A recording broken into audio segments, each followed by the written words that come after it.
Hey everybody, welcome to the Power Hour of Love. I'm Charboil and this is El Bandito. Hey El Bandito, how you doing tonight? Oh man, I'm doing great, senor. We have an action-packed, super fun, awesome night tonight. We are being joined by Joseph Duis from Doctor Orange, the creator, the writer, the innovator, man. And we thought we would get all spooktacularly dressed up for this awesome fall occasion as we ring in kind of the fall season, man, and get going with everything. We got some ringing. Oh man, definitely. That's the Legion of Love calling, man. I know, they're right? out there. They're already hitting the pages, man, and they're ready to rock and roll.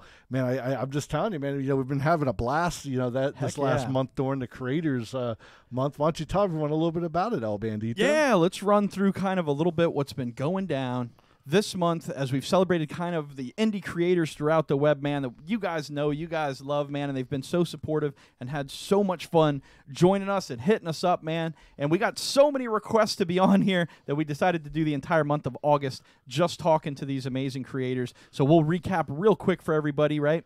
So we know that Connor Bartel, right, he joined us the first week here of August, and his comic Kickstarter has ended. He was fully funded, man, so we're super psyched on that. If you didn't get a chance to purchase the comic through the Kickstarter, he does have a website, and I think you can get some of his stuff on Comixology, so make sure to check him out, right? Also, the following week, the second week of August, Travis Gibb from Broke Down and Four Dead Bodies joined us and told us all about his awesome kind of Tarantino caper comic that he made. He just hit his 125 backer goal, and he will have a live giveaway this Wednesday on both Kickstarter and Facebook Live. That's Wednesday the 29th at 8:30 p.m. where he's going to give away some prizes to some lucky fans out there, man. So make sure you check that out. Oh man, that's so exciting, man! I can't wait. Those air fresheners, man. I'm telling you, that's what it's all about. No doubt, man. Keeps your car from smelling like dead bodies. But after that, Mark Darden joined us, man. The Guano Guy, his amazing kind of comedy book. His Kickstarter is still active right now. He's 64% funded, so we got to get him over the finish line, man. He's got some great bargains for his Kickstarter pledges, man. You got to head over there and check him out. It ends next Wednesday, September 5th, so don't waste any time. Get over there and check out this super fun book. And if I could, I want to give one honorable mention out here to Terry Mayo, who hit us up about being on the show. Our schedules couldn't really quite work out, but his Kickstarter here for The Wicked Righteous Volume 1, about four brothers, a girl on the run, a town full of killers. Welcome to San Diego, guys. It sounded really cool, like a total hoot. You can get 170 pages of excitement. So, if you're a really big comic fan and you want to go check out his Kickstarter, man, definitely do it. But like we said, tonight we're celebrating, we're dedicating the night to the one and only Joseph Duis over there, who created Doctor Orange, man. So we gave you guys a little bit of a tease about this last week. We're talking about this mastermind evil pumpkin who may be up to some nefarious stuff, and man, it's a wild book. But we want Joseph to tell you guys all about it, so we're going to jump over to the interview room and say hi to him. Let's do it. Hey Joseph, how's it going tonight? Hey guys, I'm not getting any sound. Oh, from us? I'm sorry. Oh, there we go. Can you hear us? There we go. All right. The Legion of Love, man. They were just cheering, man. They couldn't hear over the cheers. But everyone, give a welcome to Joseph. We got everyone blowing up in the comments. Oh, we got Travis Gibb down there. He goes, I heard you guys talking about me, so he jumped on it. But Joseph, we got to talk about you right now, and we got to talk about Dr. Orange, man. So tell us a little bit about this awesome book that you have coming out. Cool, thanks. I'm glad to be here. I'm glad you guys came dressed for the occasion. Oh, absolutely. We had to put on our Halloween best. So why don't you tell us a little bit about the story of Dr. Orange? Yeah, give our audience out here a little bit of a spoiler-free tease. Dr. Orange is the story of a woman who has a history of hallucinations because she has schizophrenia, and she carves a jack-o'-lantern for Halloween, and then she starts having dreams that the jack-o'-lantern's coming after her. And then when she wakes up, the jack-o'-lantern's moved around the house, and so she's trying to figure out if what she sees is reality or a hallucination. And that's pretty much it. Oh man, well that definitely sounds like right in the Halloween spirit, man. I'm telling you, like I know every year I do a big Halloween party. I deck out the house with all these decorations, and sometimes I think I see some of those moving too. So I think I might have had some of this Doctor Orange feeling, man. But man, this sounds like such a killer idea. Yeah, I have to say the fact that it has this kind of psychological nature to it, man, really piqued my interest. I love the line you have kind of early on in your Kickstarter where you say that she's unsure about the nature of reality. You know, and I think, boy, in the world of comic books where you can take this kind of anywhere and show things from different perspectives and different angles, that is a really innovative and fun idea to have a thriller in a comic book, something I haven't experienced much. So what was kind of your inspiration for that? Well, I get a lot of my inspirations from just doing everyday things. And I was actually carving a jack-o'-lantern. And I got the idea that nobody else was home. My wife was in med school, so I was working shifts. So I was like, I'm home at weird times, and nobody else was going to be home for like 8-9 hours. So I went and carved the jack-o'-lantern, and it was right before Halloween. It was 3-4 days before Halloween. And I had this like huge sharp knife, and I was like, oh, if I had like accidentally cut myself, like I'll just, die and there'll be nobody here. Oh, man. To save me. So so I started thinking, I was like, well, maybe I could, call an ambulance. And then I started thinking about if it were a horror story, like why wouldn't I call the ambulance? Like, and it would be maybe because I wasn't sure what was really going on. And I thought maybe the jack-o'-lantern did it. And, then nobody would believe that. So then that's why I wouldn't call the authorities. And so then I just kind of jotted down the whole idea. And I started kind of thinking like if a jack-o'-lantern came after me, like what would be its motivation, And I started kind of thinking about all the terrible things we do to pumpkins. So no doubt. So it sounds like a lot of the story is very much based on what you just told us, that experience you had, because I recall that's even kind of the narration that the main character says, that her wife is out for the evening and stuff. So that's cool that it's very much drawn on like a bizarre evening that you had. Yeah. There's a lot of stuff where I'm just like doing something like doing the dishes or the laundry, and I like really hate doing that stuff. So I always think about like something else. And I've had, so many ideas like that. Well, now the tagline that you have on it here, "The night he was carved," right? Is that definitely an homage to Halloween? Yeah, definitely. Yeah. It's even the same font. That's great, man. I love the tagline on the Kickstarter that says, "This story is if Edgar Allan Poe wrote the screenplay about the Great Pumpkin and John Carpenter directed it." That's like, I mean, it sums it up perfectly. Right. And yeah, like I focus on the Edgar Allan Poe and the John Carpenter part, but the Great Pumpkin part is kind of interesting about a guy who believes the pumpkin is, living and has a personality and can move around and stuff, and everyone else. Uh-oh, we're kind of losing you a little bit. You're breaking up a bit. Oh, how much did you hear? We just missed that last sentence. Yeah, just the last little bit. Yes, I was just saying, like, Linus believes that there's the Great Pumpkin, and it's like it got a human personality, and it comes and flies around and does things, and nobody believes him, So that was how I kind of came up with that tagline. Yeah, definitely that element of it, that you never know, is this pumpkin really alive or is it not? Just seems like such an interesting premise to run through this story of someone who's sort of alone, like I showed here. The character has her dog with her. And how do you pronounce the main character's name? I saw it, but it's Suhaila. Suhaila. Okay, that's very pretty, but yeah, I wanted to make her. She's like a Malaysian American. Okay. And it's not like explicit in the story, but it's based on the way that Malaysian culture kind of expresses schizophrenia. Every culture kind of, I mean, it's a genetic disorder, but every culture kind of handles it a little bit differently. And so that's why I gave her a Malaysian name.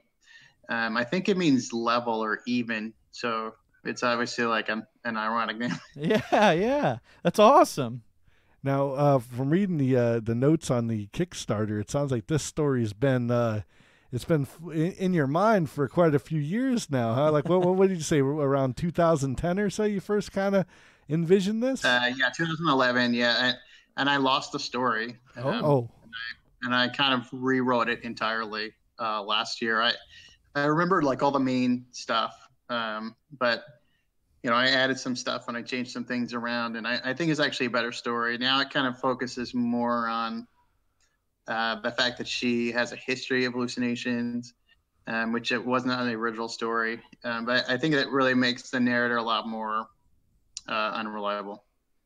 Gotcha. Yeah, because that's kind of a good gripping point, is to hang on to someone who knows that they may not really have the best handle on things, because that's really going to keep you guessing throughout the story. One thing I'd like to mention, though, is the minute I navigated over and I saw the first couple pages of this, I think you actually shot me some in an email, too, which I thank you for. But the color on this is fantastic. I mean, it captures the fall Halloween spirit so well that I was just immediately captivated by it and wanted to look at and read everything and blow it up as big as I could on my screen, and thought it was really cool. Now, obviously, you put a team together to kind of make the whole book, but how much of this aesthetic was coming through exactly like you envisioned? Pretty much all of it is. It was my idea, and I said, just make everything kind of in fall colors. Yeah. I was inspired by that Fraction Hollingsworth run of Hawkeye, where like everything's purple, like everything's in the shade of purple. And I was like, that is like so cool, like I wanted to comic that like that. And this was the first one where I thought it was really appropriate. And I was like, just make everything in fall colors, make it seem like fall. And Milana Ferris, he was actually the line artist in a previous comic that we did, Cat and Mouse. And I got him to color the cover, and I was like, this is exactly what I want. So then I got him to do the interiors, and I just said, make it look fall colors, and he was like, okay. So then he makes everything orange, and I was like, okay, that works. The only thing I say is they don't make the dog orange. It's kind of overkill. I want to look like a real dog, so or like a real border collie, so it's just a little black and white. Yeah. But other than that, yeah, the colors are pretty much exactly the way I envisioned, but they're actually better than I envisioned them, because there's more shades of orange, and I just love that. And it also kind of makes you feel like you wonder, like, why is this whole house orange? Like, like is this really, like, can I trust what I'm really seeing, or are we seeing things through, her perspective? No doubt. Well, the colorscape just draws you into that fall atmosphere, and I think that gets you kind of subconsciously in that mood for this sort of thriller, Halloween-y type story, man, and I think that's great. But we did put a collection here together of your team. If you want to give them a shout-out and let the fans know what they all worked on, feel free, because they look like quite the A-team of guys here. Yeah, so Greg Oranchak, he was a line artist on something from my previous. It was Bless the Children, and I got him to do a just kind of like an ad for Doctor Orange before it was even done. But I wanted to put it in the back of Cat and Mouse and just say, hey, this is the next comic we're doing. So I had Greg do an ad for that, and it was a black and white book, so I didn't need color. Nice. And he did that. So he's kind of the character designer of Doctor Orange. And then near the end of last year, Milana Ferris, who I worked with on Cat and Mouse, like, it was like, hey, you have any work for me? And it was like at the end of December, I was like, hey, I have this cover. I have this like this ad page that I'm gonna use for color. Just color it.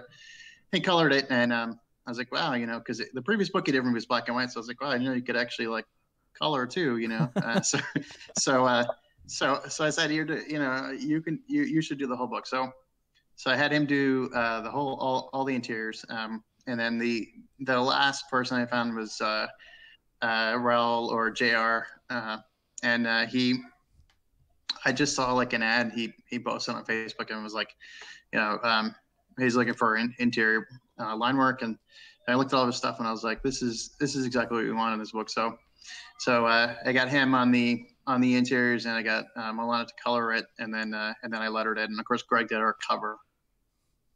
Well, that's awesome, man. So it sounds like everybody had a good hand in getting everything pieced together. And like I said, man, you guys put such fun photos on your Kickstarter that it definitely gets people relaxed to be like, okay, this is going to be fun. This isn't going to be, too pretentious or anything or too smarty. Like, because you get a little scared when you hear all this psychological stuff. Some people go, whoa, man, maybe this book's too smart for me. But you see this team and you think, okay, well, these guys are going to take something smarty and have some fun with it.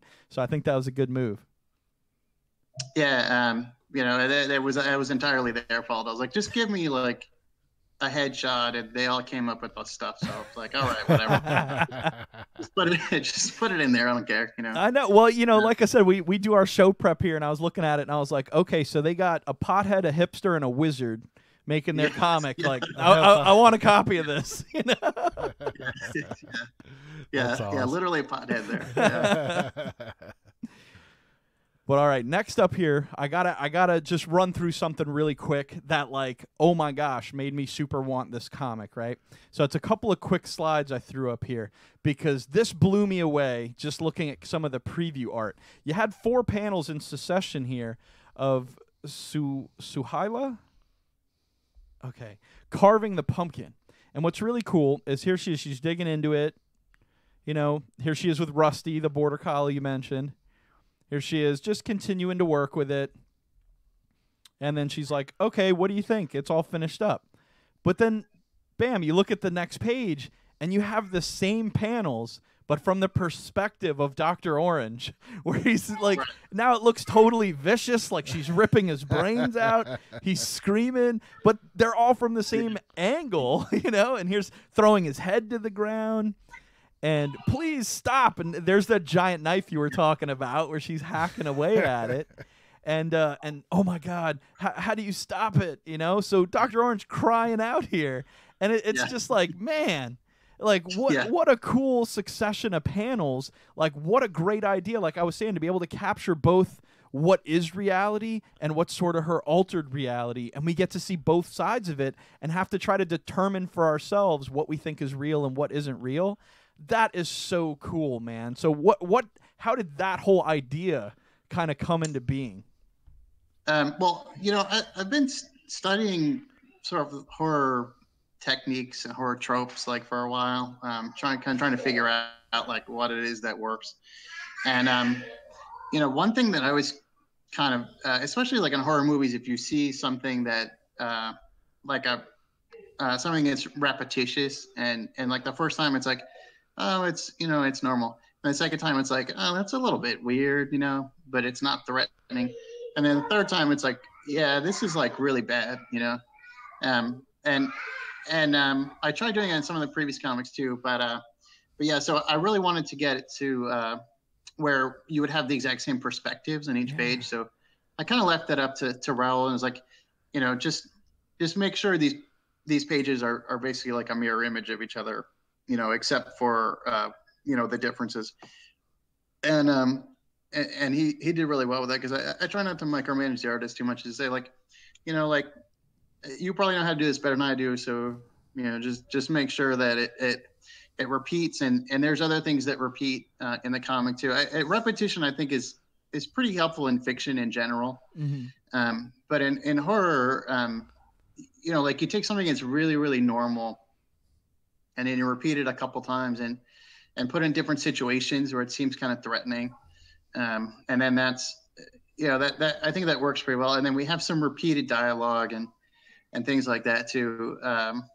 And the story kind of follows a pattern where you see the same thing happening over and over until it doesn't. And that's something else that really works well too, is you kind of establish what the rules are. Like, oh, well, this is, they're just dreams or whatever, nobody gets hurt. Mm-hmm. And then you break the rules suddenly, because you never want the monster or the threat to be known, because if it is known, then it's not really scary. It's like, oh, well, I know vampires are, scared of garlic or whatever. And if you have these assumptions about what something is capable of and you suddenly realize you're wrong, I think that's a very good emotion to get into. Oh, absolutely. It ups that surprise factor, that edge of the seat, and kind of it's almost like a jump scare in itself, of the fact that you thought it was going to be normal because you saw it 2 or 3 times already, like you're saying. But that was the same thing that you guys have captured here in comic form. Was, you know, I saw this already. So like as I'm seeing the kind of mirrored panels, I'm like, wait, did I get the wrong page here? And then I'm starting to sense the intensity difference. And then it like clicked in my head, and I was like, that is crazy. So I think that was expertly done, guys. Very cool. Yeah, thank you. Yeah, and also the with putting the dates in there, you know, and kind of having every scene is one day, and it kind of makes you realize that, you know, without saying anything, you know that the last day is going to be October 31st, and you know something really bad is going to happen. You know, so you have that sort of feeling of dread, and it's sort of based on our cultural expectations of what a Halloween horror thing is about. You know, you don't have to say anything. You know it's going to end on October 31st, and you know something bad is going to happen, but you don't know exactly what it is. You know? No doubt. Well, man, we are super pumped about the Kickstarter. We've been watching it. We saw that you're already fully funded, which we're psyched about, man. So congratulations on that. But I have to say, I think it's in no small thanks to like your guys' fans. Because I saw this too, that you've got people actually building you Dr. Oranges and sending you photos. That's awesome, man. Well, yeah, thanks. Yeah, I had that mask custom made. The guy who makes it, he's a professional mask maker for a haunted house attraction. And so I was like, yeah, you can't have a Halloween. Like, we need to have something cool with this, you know. It's not just a comic, and I wanted to have something Halloween. I looked into Halloween bags and stuff, and I didn't really like any of that stuff. So I was like, let's just make a Halloween mask, and it ended up being kind of expensive. It was custom made, but you know, it was like, yeah, just have this one and use it for promotion, you know. So I just been kind of sticking around everywhere. So. No, that's really cool. Awesome.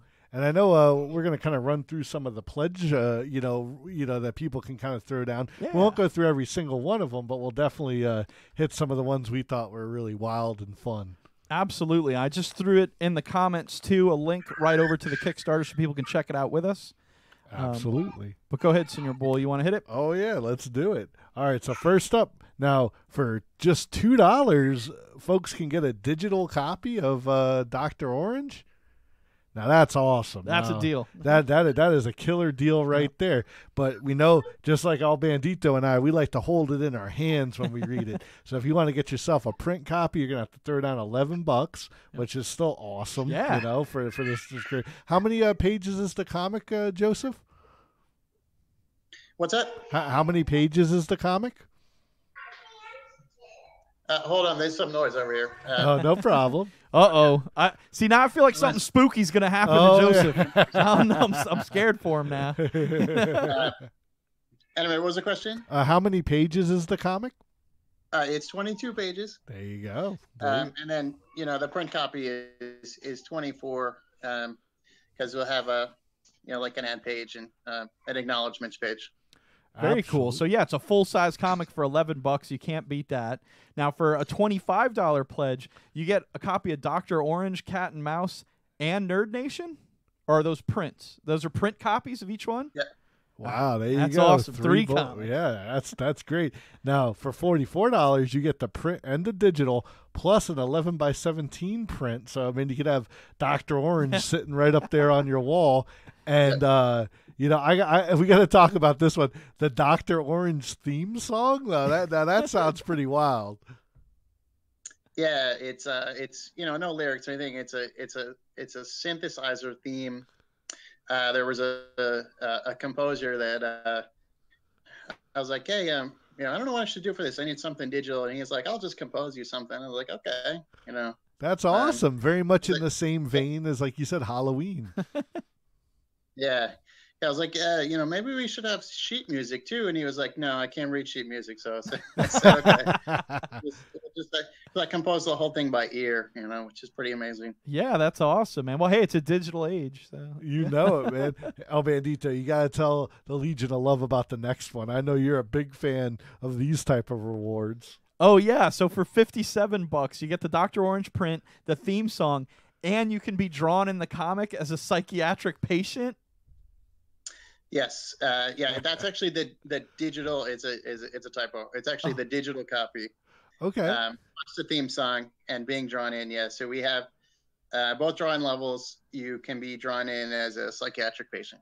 That's awesome, man. That's so much fun. We love, that's almost like I want to buy that to like put someone I don't like in there. Yeah. No, that's so much fun. That's what we, the last few weeks talking to a lot of the folks doing Kickstarter projects. We think those type of rewards that you guys are putting those in is so affordable and so cool that people can kind of put themselves into the legacy, even if it is just as a cameo. Yeah. That's so fun, man. Yeah, the drawing's been pretty popular in the previous Kickstarters. People really like seeing themselves, No, absolutely. Yeah, that's the selfie age, So why don't you talk about this now? We know now you guys should go out and check out the Kickstarter because there's a lot of other pledge rewards that you guys can jump on. But we had to throw this one in there. No, you hit that. That's your style, man. So for $608, you guys will be getting a bunch of prints, which you'll have to go and check it out. Playing cards, stickers, and to top it off, a Doctor Orange Halloween mask. So that's pretty cool. Yeah, the Halloween mask is the bulk of that. But yeah, it's I've already had one person pledge for it, so nice. We're making them all to order. So they're not going to be sitting around or anything, and they're just going to all be made, custom made to order. It'll send them out from there. Awesome. That's so cool, Joseph. Honestly, it's definitely the first mask we've seen so far during the Creators Month. Now, one other creator did say they were going to make air fresheners, which the story has to go with a car. So we were like, hey, that fits. But hey, man, Dr. Orange, you got the pumpkin, and now you can have the masks too. Yeah. Yeah. Now I'm thinking about making masks for all of them now. Oh, there you go. If I have this contact, like maybe I'll make masks, Halloween masks. We do horror stuff all the time. Make masks for everything. So. Absolutely. Now you run Heresy Studios, so is that where you guys put all your books out through? Yep. Awesome. Yeah, the Nerd Nation book is published by Nerd Nation. It's Nerd Nation Publishing. It's just an anthology that I had a story in. So anybody with a story in it, we can sell it. So that's the only one. All the rest of them are published through Heresy. Awesome. How long has Heresy been around for? I guess we founded in 2016. We didn't publish anything until 2017. So, hey, but definitely you guys are on a roll. Long. Yeah, you guys are rolling like Doctor Orange over here.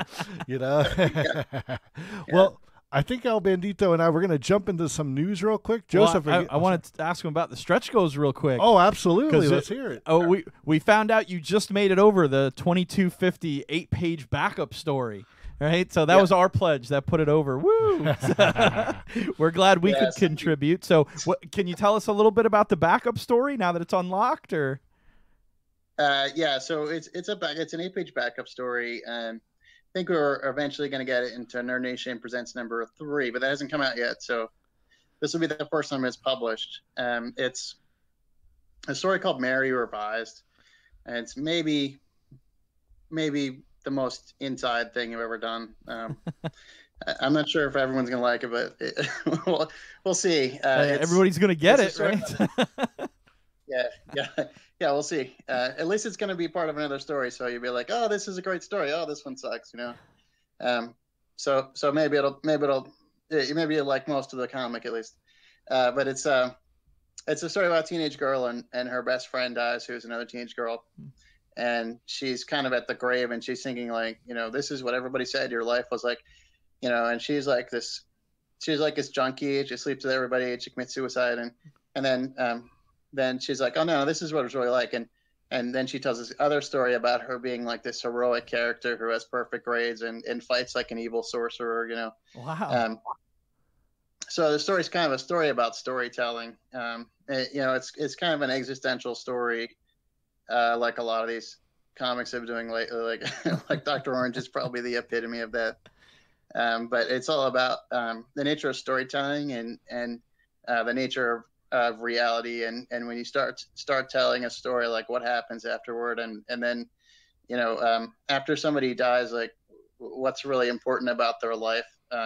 Is it what really happened, or how they inspire people? Yeah.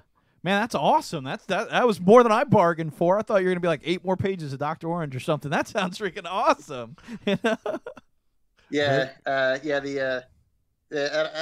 actually tried to. I was like, maybe we should put like an extra page of Dr. Orange in there, and then I thought about the scene that I wanted to put in there, but it didn't really work, so I just decided not to put it in. I was like, yeah, maybe like put in the director's cut, they could put like an extra scene in. Yeah. I was like, I don't really like this extra scene, so I didn't put it in there. I kind of almost don't want to fool with the Dr. Orange story, Yeah, no doubt. Well, it definitely sounds awesome, man. It sounds like a great stretch reward. I'm glad we were able to help unlock that. I'm glad I'm going to get it. You really intrigued me now. It sounds like a really smarty book, so I'm going to like that. That's cool. But, yeah, like Senior Bull said, we are going to jump into our news, kind of let people know what's going on in the world around us. Do you think you'll be able to hang out till after the news? Yeah, sure. Okay, awesome. So we'll probably just put you on hold for a little bit, and we'll be back with you, and we'll do some Q&A. So for everybody out there watching, get your questions ready, throw them down in the comments, and we'll be able to ask Joseph your questions. Cool.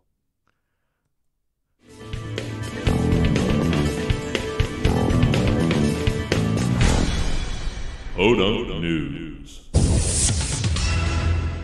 Oh, yeah, old Bandito. Hey, I see some new faces out there in the Legion of Love tonight. Oh, man. So definitely, if this is your guys' first time checking us out, we'll be back with Joseph in just a few minutes. But we're going to tell you about some of the crazy stories that are going out there in this PoDunk world that we all know and love. Absolutely, guys. We got some fun stories. Why don't you kick us off by telling us a little bit about Venom? Well, we haven't been too loving to Venom since it first, was announced. We kind of ran it through the ringer and stuff. But I know a lot of people are excited, and of course, we're going to hold our final judgment until we actually see it. Yeah. But from what we've heard, those gears at Sony are always turning, and they're thinking about possibly making a trilogy out of Venom. Yeah, they don't even need the first movie to be good yet. They just want to plan out a whole bunch of stuff.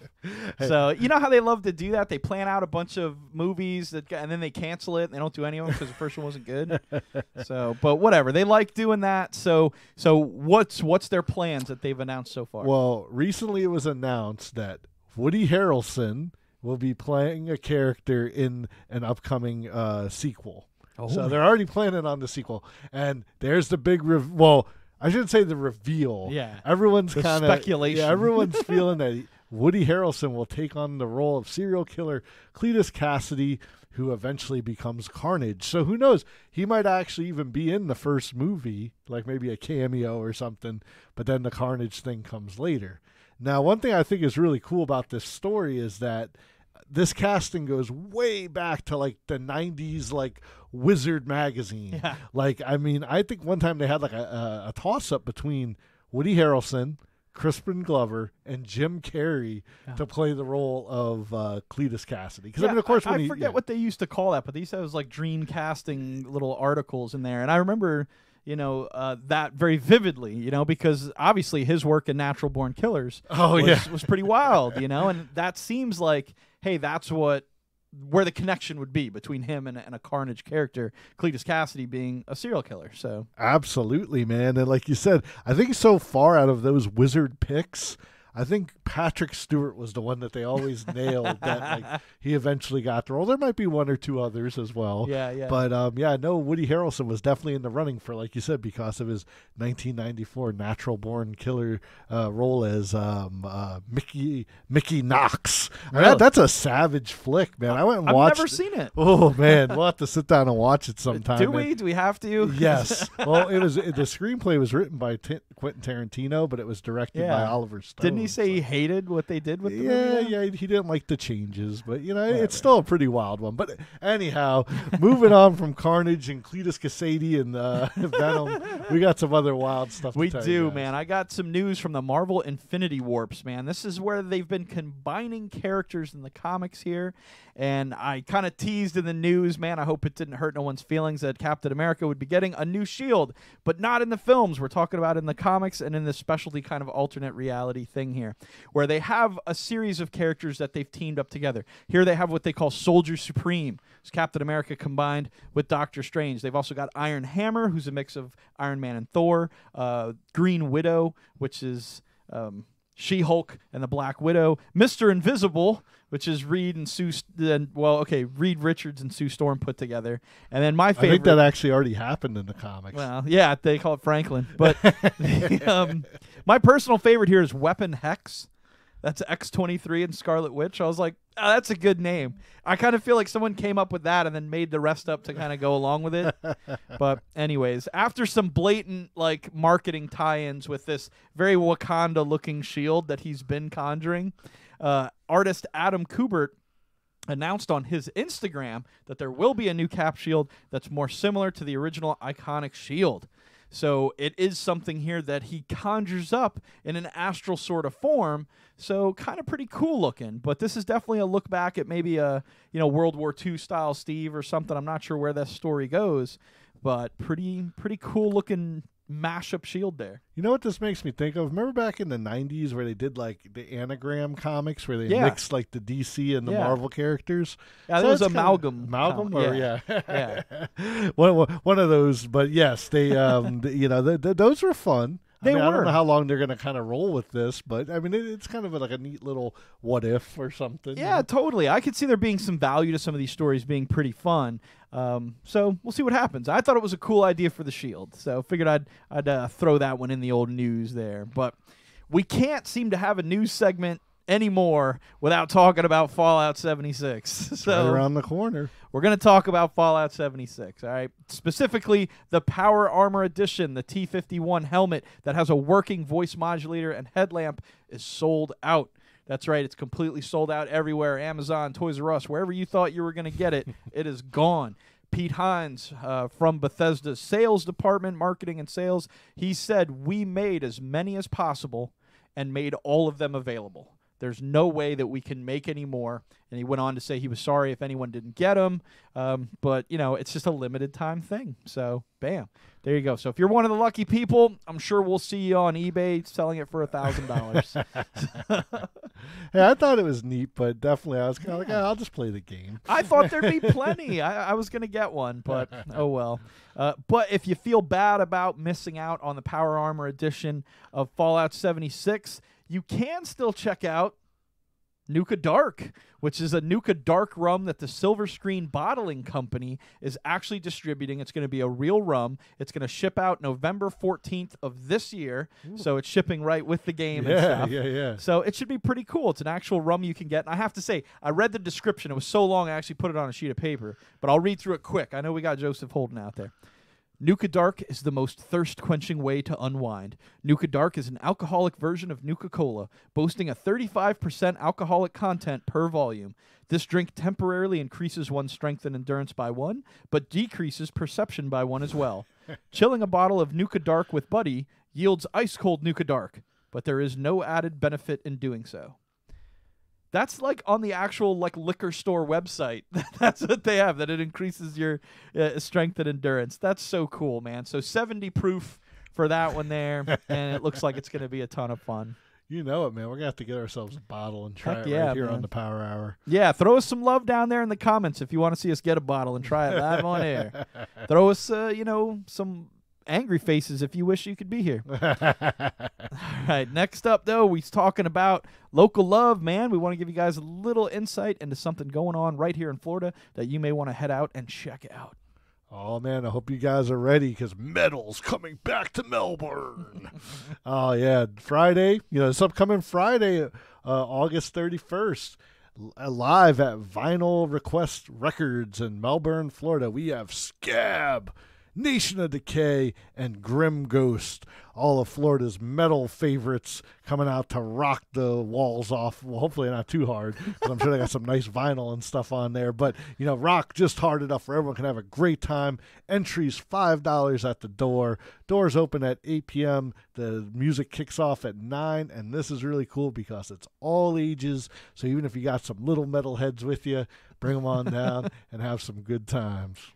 Absolutely, guys. All right, and last but not least, we love to wrap up the news segment lately with our headlines. These are some rapid-fire news stories. We're going to spit them out real quick, give you the opportunity to go and check them out on the Google Mater, find out for yourself what's going on with these weird headlines. Oh, yeah, let's go, man. Oh, I thought this one was so good, because we had Joseph and Doctor Orange here tonight. Man, if you guys are a fan of The Shining, then you would know that the hotel in The Shining is based on the Stanley Hotel in Estes Park, Colorado. Well, just recently, a black bear wandered into the lobby of the hotel, and it looked like it had some fun. It was over there jumping on some furniture and stuff. Eventually, they got it to go away, but I guess that might be when you're talking about all the crazy stuff that happened in The Shining. I mean, that's not the craziest thing I've heard. All I can think is that, hey, if you want to Google this story because you need to know whether or not this bear went and performed sex acts in one of the rooms, go Google it, because we're not going to spoil it for you. Everyone's always like, what's with that scene? It's so weird. That's the only thing I remember from that movie ever. It's so weird. All right, man. So the cheater Oddjob has finally been exposed by engine programmer Mark Edmonds, who definitely declares it's definitely cheating to play as Oddjob in Nintendo 64's GoldenEye. Right? I'm telling you, that's why you're always winning. No, oh, come on, man. You play a Oddjob. I'll still kick the crap out of you. So Mark Edmonds said, we could have put something in to stop this blatant cheating, but why not let the players just decide on their own rules? So although the dev team considered it cheating, they still put it in there because they thought it was fun, and I know that we're all glad that they did. And when they did the remaster for GoldenEye, I bought it, and I got a T-shirt that has Oddjob's hat and says cheater. So everybody knows it, man, and it's super fun. But it's official. The actual dev team declared, yes, it is cheating, and you're kind of a douche if you play Oddjob. Oh, just lately I've been getting into using some of my big muscle up here to try to do some Rubik's Cube. Okay, try to use some of it to get your stories Shit. In an attempt to make a new world record, an 18-year-old solves 6 Rubik's Cubes underwater in less than 45 seconds. I haven't solved mine in about 45 days, so this guy's definitely... I bashed mine to pieces and glued it back together the right way. So, done. It took me only 4.5 hours, so it was fine. But, this guy did it in front of a bunch of spectators. They put him in a tank, and he solved them all underwater. Very cool. So, really no need to go check out the rest of that story. That's pretty much it. It's kind of there. Well, it's still they're still trying to find out if it beat the last record. I guess God. It was at 45 seconds that he got it. So, maybe we'll come back to that sometime later. There you go. All right, so, man, holy clockwork. Batman Tech Company 161 is offering DC smartwatches on pre-order now. They've got one of 3 so far, but you can head over to their website and check out all the upcoming ones. Right now, they're offering one based on CW's The Flash, Batman the Animated Series, and Gal Gadot's Wonder Woman World War I. Man, Wonder Woman World War I era film. Whew. I don't know why they wrote that like that. I don't know why I copied it like I'm definitely going to buy you that one because I know how much you love that film. Oh, definitely, dude. Super cool. I'm stoked. If you want to see what other designs they got, go Google that up and check it out. Last but not least, man, you're going to want to Google the ceremony here in a few days. Weird Al Yankovic is finally getting his own star on the Hollywood Walk of Fame. So congrats to Big Al, man. We're still trying to catch you in person, man. You don't make it down to Florida enough. But he's out there, and they're showing him some love, man. So good on you. Oh, man, so cool, man. So glad to hear he's getting his star out there in Hollywood. Heck yeah, we'll show Weird Al some love. There we go. But hey, let's, why don't we get out of the news and get back to the star of the show tonight? We're talking about Joseph from Doctor Orange. He's been waiting, and we hope you guys have thrown down some questions, but we also have some questions for him. So let's get on back over there. What do you say, El Bandito? You got it. Let's head over and see what he's up to. Hey, Joseph, how's it going? Good, yeah. I'm trying to figure out if that bear's ever going to solve the Rubik's Cube. Now that would be something, right? I mean, in the Stanley, hotel that pretty much brought the idea of The Shining to Stephen King. Why not have a Rubik's Cube solving bear in there? I mean, I've seen weirder things at the Overlook there. So. Yes. So we have caught a couple questions from the Legion of Love. Early on, of course, we were talking about some movies and stuff, like as far as inspiration. What would you say are your favorite horror movies, Joseph? Angel Heart. Angel Heart. Who is that by? It's 1987 with Mickey Rourke and Robert De Niro and Lisa Bonet. It takes place in 1955. It's about a famous singer who goes missing and the private investigator who's hired to find him. And Mickey Rourke plays a private investigator, and Robert De Niro is the guy who hires him.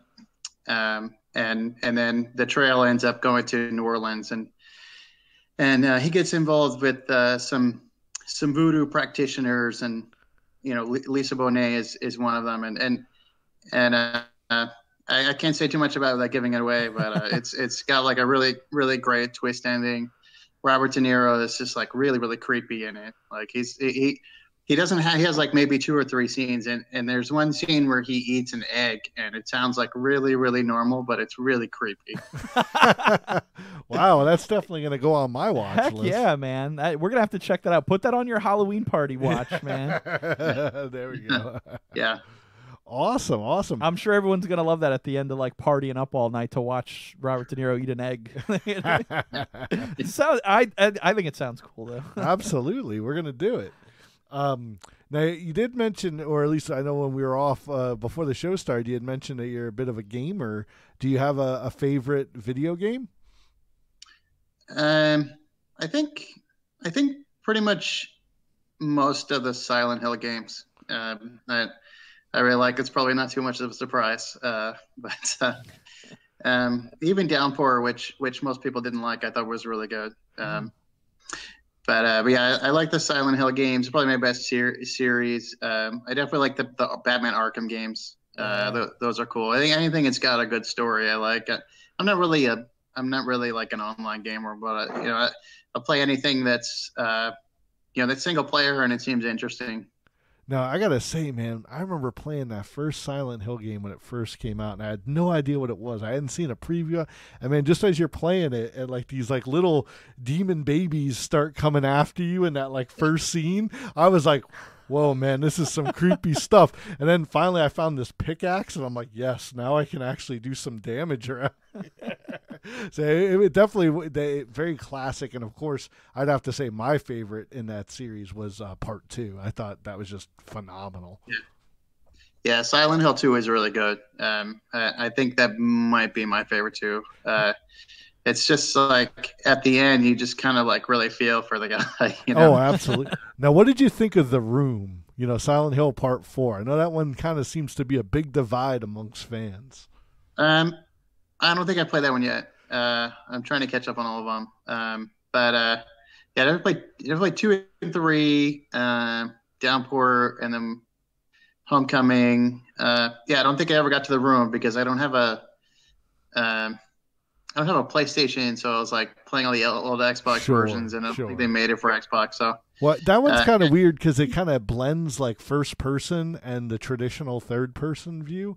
And I think for some people, and most of the game you're trapped in a room, so it's like while I think in concept, like I think today's gamers would be a little more accepting. I think it was a very much a turning point. I think for a lot of the earlier fans, but I mean, like you said, some of those later games, Homecoming and Downpour, they were definitely in the same vein as that zombie baby pickaxe wielding protagonist. Great games. Well, we got some other fans out here who want to know. They say you have some pretty eclectic tastes, I guess they feel like, and they want to know what are your favorite comics that you read today. Do you like reading other indie comics or? Yeah, I mostly read indie comics these days. I don't go regularly to the comic book store or anything anymore. It's just not enough money for that anymore. But I do. I like Blister by Eric Cockrell. a really fun comic. I like Dulce by Eric Cockrell and Gene Hoyle and Greg Warrencheck. And Avery Ferdinand is the colorist, I think. And Mike Wagner is the letterer. Don't forget about the letterer. So I like that comic too. I like The Pale. It's made by a husband and wife team, Sanders and Jay Fabre. And it's kind of a mix. It's like a small town, kind of like a Twin Peaks X-Files. And it stars a face-blind FBI linguist. Oh. So it's really interesting. Yeah, that's pretty wild. Yeah. And let's see what else. There's another comic area called Indigenous. Kelly Bender's a writer. It's another horror comic. But yeah, I mostly like horror and comedy comics. I don't really read too many superhero comics anymore. Okay. Yeah, I like, I really like things where it's really risky. Everything seems like it's not going to work, and then you read it and you're like, wow, this kind of works, or even if it doesn't work, you're like, well, that was like really valiant, like, yeah. So I mean, that's what I try to do is just try to do something that's different, it's different enough, Well, very cool. Now, I have to imagine you probably started off reading superhero comics, though, right? What's that? You probably started off reading superhero comics, like as a kid? Sorry, your sound is cutting out. Oh, I'm sorry. Let me see what we can do to fix this up here. Just wiggling these wires over here. Is that any better? But they're asking, did you read comics when you were a kid? Yeah. Okay. Yeah. So of course I started reading superhero comics, and it was, I'm kind of old now, so it was 1984 the first time I read a comic book. So that was World's Finest Comics number 299. Yeah, my dad bought it from a convenience store back when you could actually find them in a convenience store, and it's the one with Batman, and he has no shirt on, and he's got an executioner's hood and like a giant axe, and they're like bringing Superman out to get his head chopped off. Wow. And you're like 6 years old, like, wow, this is crazy. Like I have to read this. Yeah. Of course, I only knew the characters from Super Friends, so like, you see something like that, you're like, wow, that's like, I didn't know that could happen. So. I got to say, your dad sounds cool as hell, though, because my dad had been like, no, you can't have this or whatever's going on. Yeah. My dad, used to read comics when he was a kid.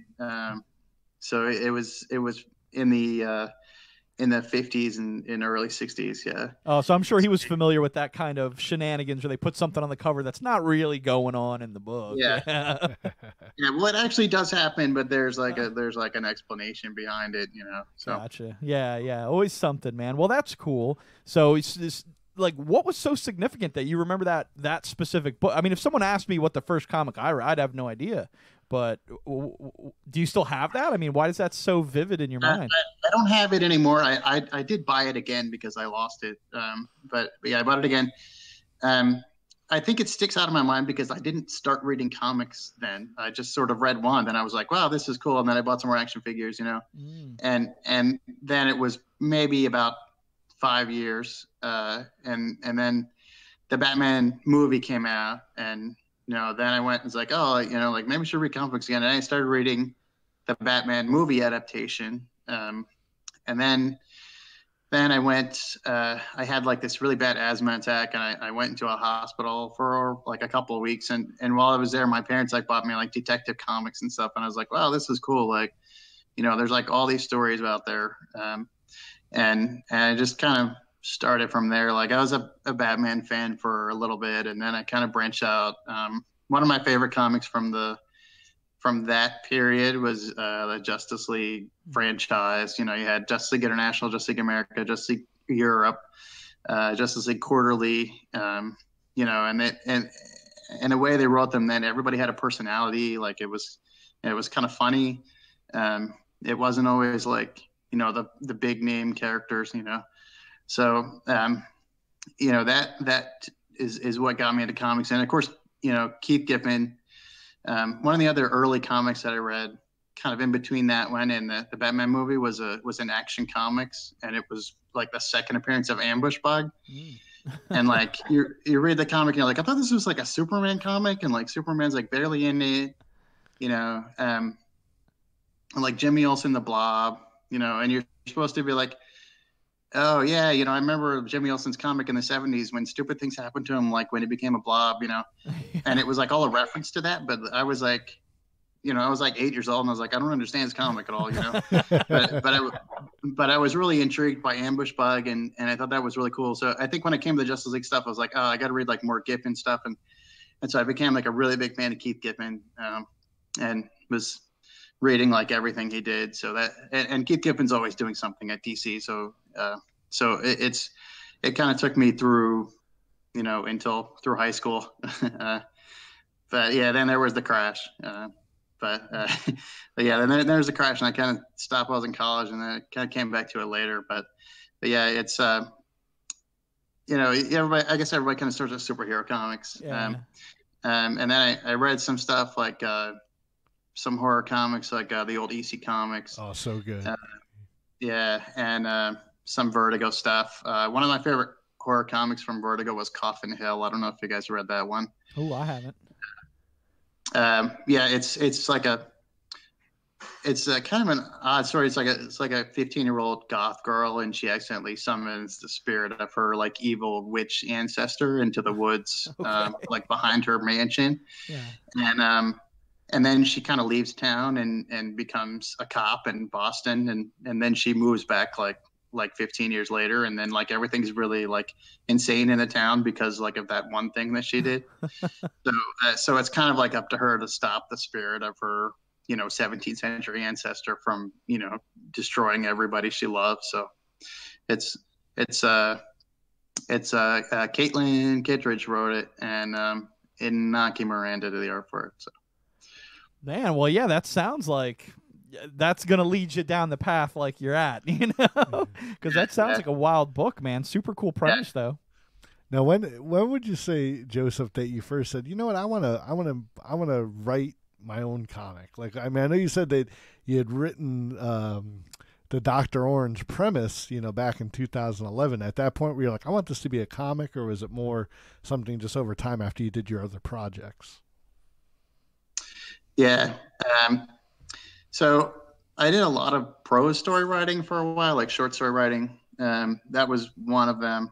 And that was, I did several other stories that were short stories, and it's kind of like trying to make it with short stories. And then I just kind of was like, I wasn't going to write short stories. So like, I didn't really want to do short stories. I just wanted to do comics. And I was like, I'll just try to do comics, just if I'm not going to succeed at doing short stories. I was like several years, and I was like, I'm just going to do comics. My wife was pregnant with her first two kids, and I was like, I want to leave something behind, that I really wanted to do, and so that's what I was like. Just I'll just make everything I want to do is short stories. I kind of rework it as comics, and that's kind of way I ended up doing a lot of horror stuff, because at one point I didn't know how to write horror, and I did a lot of research into it, and I was like, I'm not going to do comedy, I'm going to do horror. So I am some of the stuff we do, like I just feel like it's puts you in a category, just to do like horror, but some of the stuff we do isn't really horror per se, but it's close. Well, very cool, man. Well, I got to say, I think that you've finally hit the nail on the head with this. I think the book looks great. You've assembled a crack team to kind of give your story a vision and a life that you may not have had in strictly print, because I know I'm a big comic book fan because print doesn't translate very well to me. But, I mean, everyone's different. Some people only watch movies, some people read, some people like comics, man. So the important part is, like you said, you're getting your story out there. You're getting a legacy of your work out there, and that's awesome, man. And I think everybody needs to go out there and check out your Kickstarter.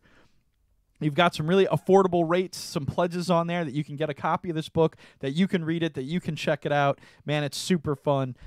Joseph, thank you so much for joining us tonight and chatting with us about Dr. Orange, man. I think we're just getting ready to wrap things up. Did you have any final thoughts for the Legion of Love out there? Thanks for having me on. And yeah, guys, just be really careful whenever you're carving a jack-o'-lantern for Halloween. I mean, you never know what's going to happen. So, absolutely, yes. Thanks so much, Joseph. Can't wait to read Dr. Orange, and all the Legion of Love. You need to get out there and pledge as well, so you can read it too. Absolutely, guys. So that'll wrap up Creators Corner for tonight. Joseph, thanks so much. You have yourself a good night. We will catch up with you, I'm sure, about the comic, because we're going to be getting all sorts of stuff from you, and we're super psyched. So thank you so much. Good luck with the rest of the campaign and all the stretch goals and everything like that. I know you've got a little bit of time left, right? About, what, 9 days? I think it's just over 10. Yeah. So we got until September 7th. So Friday after Labor Day. So I only did a 25-day campaign because I didn't want to be stressed out for 30 days. So there you go. Well, look, you didn't have to be stressed out at all, man. You got it funded in no time. So congratulations on that. Funded within 7 days. So yeah, and I did set up a vanity URL, and I paid for it. So I want to get it out there. It's drorangecomic.com, and that leads you directly to the Kickstarter. Awesome, man. There you go, Legion of Love. You heard it. drorange.com, and you'll get right over to the Kickstarter. And like I said, you guys got to go out there and check out some of these awesome pledge rewards. We talked about a couple of them earlier, but there's a bunch of awesome ones down there. And like you said, even the upcoming stretch goals and stuff, it's just going to be really wild. Heck yeah, you could be a psychiatric patient. How has that not been a goal your whole life? I'm ready to jump on right now, get the straight jacket and everything. All right, well, we just put a link to that Kickstarter in the comics. We're going to go ahead and jump back into the studio and wrap things up. But Joseph, we're going to let you go. Have a good night, and thank you so much for joining us. Thanks for having me. Bye-bye. Bye. Oh, man, that was so wild, El Bandito. I know we've been talking about that Dr. Orange comic for a couple of weeks now, man. And, yeah, Joseph was able to tell us all, I think we got so much history there about, where the concept of Dr. Orange came from, and, just his legacy of reading the superhero books and then kind of journeying into the EC comics. See, that's why I show you all the horror movies and stuff. No, I know. You do. I'm learning stuff all the time, man. And yeah, I love how he got into the psychological thriller realm of comics, and now he's pursuing that and bringing it to life, man. That's super cool, bro. So super cool. Thanks so much for joining us, Joseph. And thank you to all the creators who joined us. Like we said, we threw up a bunch of stuff earlier tonight. Go to our Facebook page and you can find links to all of their different Kickstarters. If not, just hit them up. Check out Connor Bartel. Check out Travis Gibb. And check out Mark Darden, man. Mark Darden's Kickstarter still going on right now. 64% funded, and he doesn't need much, man. So get over there and help him out, and that'll be super great. And head on over and check out Dr. Orange, because it's not like a comic I've ever seen before. It's a psychological thriller in a comic, man. I'm telling you, man, it's got me so stoked. I can't wait to read it. Now, like you said, El Bandito, we have had an awesome time in August, man. We've been, talking to a bunch of great creators, and it's been a really wild month. And, we're kind of getting towards the end of summer, and, everyone knows it comes towards the end of summer, man. Of course, Halloween and stuff, but Labor Day comes first. So why don't you tell everybody about what we're doing next Monday? Dude, next Monday, we're going to invite all of you guys out right now to come and check out a very special event that we're doing. We are dedicating the entire night to you. That's right, man. The Legion of Love. We're doing it all for the lulz, bro, and we want you guys to be there. We're going to officially open up our group, and we're going to be on air live for 2 hours next Monday night to promote it. We're going to have contests. We're going to have prizes. We're going to have viewers' choice. We're going to eat weird shit. We're going to have games. It's going to be super cool, and we're doing it all for you guys, so we're inviting you to that event to check it out. Let's make it a big deal, guys, and let's have a lot of fun, man. You're going to win some stuff. You're going to have a ton of fun. It's going to be super cool. We can't wait to see you there next Monday, September 3rd, 9 p.m. Legion of Love Labor Day, man. It's coming on in. All right, El Bandito, it's been a real blast tonight. Once again, thanks to Joseph. Thank you to all the wonderful Legion of Love that watch us every week and have so much fun and throw down comments. But, man, I think it's about time for us to, roll on out like Dr. Orange. Absolutely, guys. So we'll catch you next week for our super exciting event. We'll put an event up on Facebook, man, and we're going to be blasting out all sorts of news about it for the rest of the week. Also, we may even have a surprise video come out later this week that'll be another special feature for all you beautiful people out there. So thanks so much for joining us. We hope to see you next week. Yeah.